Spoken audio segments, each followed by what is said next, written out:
Hi friends, welcome to recipes recooked. ഞാനിന്ന് വന്നിരിക്കുന്നത് ദോശയുടെയും ഇഡ്ലിയുടെയും ഒക്കെ കൂടെ കഴിക്കാൻ പറ്റിയ ഉള്ളിച്ചമ്മന്തിയുടെ റെസിപ്പി ആയിട്ടാണ്.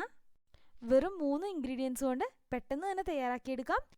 അപ്പോൾ നമുക്ക് ഈ ഉള്ളിച്ചമ്മന്തി തയ്യാറാക്കാനായിട്ട് എന്തൊക്കെയാണ് വേണ്ടതെന്ന് നോക്കാം. ഉള്ളിച്ചമ്മന്തി തയ്യാറാക്കാനായിട്ട് ഞാനിവിടെ 25 കൊച്ചുള്ളി എടുത്തിട്ടുണ്ട്.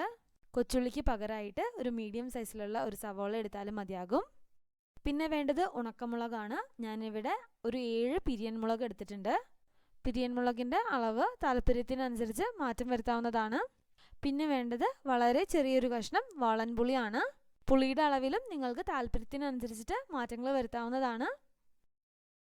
ഉള്ളിച്ചമ്മന്തി തയ്യാറാക്കാനായിട്ട് ഞാൻ ഇന്നൊരു മൺചട്ടിയാണ് എടുത്തിരിക്കുന്നത്. മൺചട്ടി ഒന്ന് ചൂടായി വരുമ്പോൾ അതിലേക്ക് 1 ടേബിൾ സ്പൂൺ വെളിച്ചെണ്ണ ചേർത്ത് കൊടുക്കുന്നുണ്ട്. വെളിച്ചെണ്ണ ഒന്ന് ചൂടായി വരുമ്പോൾ അതിലേക്ക് നമ്മൾ എടുത്തു വച്ചിരിക്കുന്ന കൊച്ചുള്ളി ചേർത്തൊന്ന് വഴറ്റിയെടുക്കാം.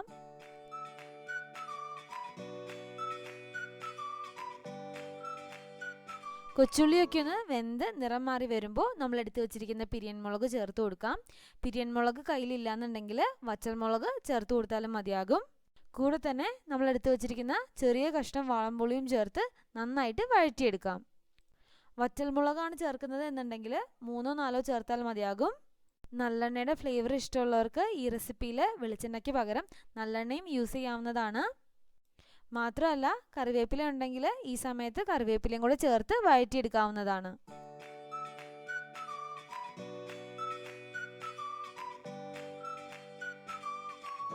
അപ്പോൾ ഇവിടെ കൊച്ചുള്ളിയൊക്കെ നന്നായിട്ട് വെന്ത് പിരിയൻ മുളകൊക്കെ നന്നായി ഫ്രൈ ആയി വന്നിട്ടുണ്ട്.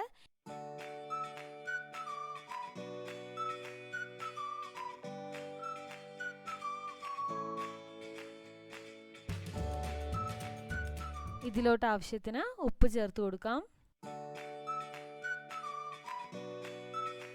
ഇനി ഇത് നന്നായി ആറിയ ശേഷം മിക്സിയുടെ ചെറിയ ജാറിലിട്ട് അരച്ചെടുക്കാം.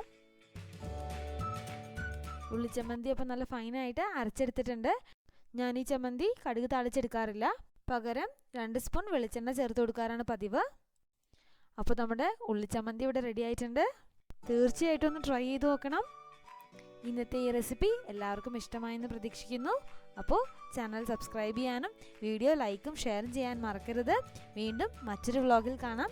Till then, take care and thanks for watching recipes റീകുക്ക്ഡ്.